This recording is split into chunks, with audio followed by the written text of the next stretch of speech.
दिव्यांग मुलांच्या शाळेच्या भिंतींना तडे, स्लॅबला गळती, पालिकेच्या दुर्लक्षामुळे पालकांमध्ये संताप। खोपोली नगर परिषदेने दिव्यांग मुलांसाठी बांधलेल्या शाळेच्या इमारतीच्या दुसऱ्या मजल्यावर नवे बांधकाम करण्यासाठी काम सुरू केल्यामुळे स्लॅब भिंतींना तडे गेले आहेत। पावसाळ्यात स्लॅब गळत असून सर्वच वर्ग खोल्यांमध्ये पाणी साठल्यामुळे बेंच, शाळेच्या वस्तूंचे मोठे नुकसान झाले।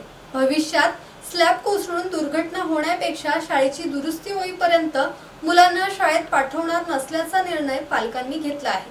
प्रत्येक मुलांना त्यांच्या हक्काचे शिक्षण घेण्याचा अधिकार असतानाही दिव्यांग शाळांमधील विद्यार्थ्यांची दुरावस्था पाहून उपस्थितांचे डोळे पाणावले होते।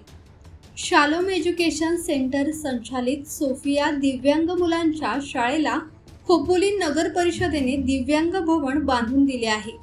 इमारत बांधल्यापासून कोणतीही दुरावस्था नव्हती।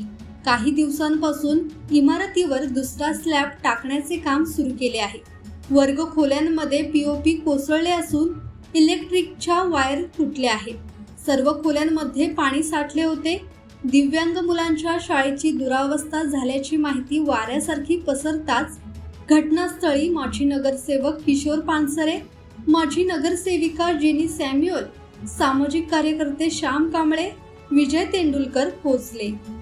शाळेच्या वरच्या मजल्यावर काम सुरू झाल्यापासून इमारत गळत आहे। नगरपालिकेत पत्र व्यवहार करूनही दुर्लक्ष केल्याचा आरोप शाळेच्या मुख्याध्यापिका शुभा पाटणकर यांनी केला आहे। संदीप ओवाळ, संवाद मराठी लाईव्ह, खोपोली।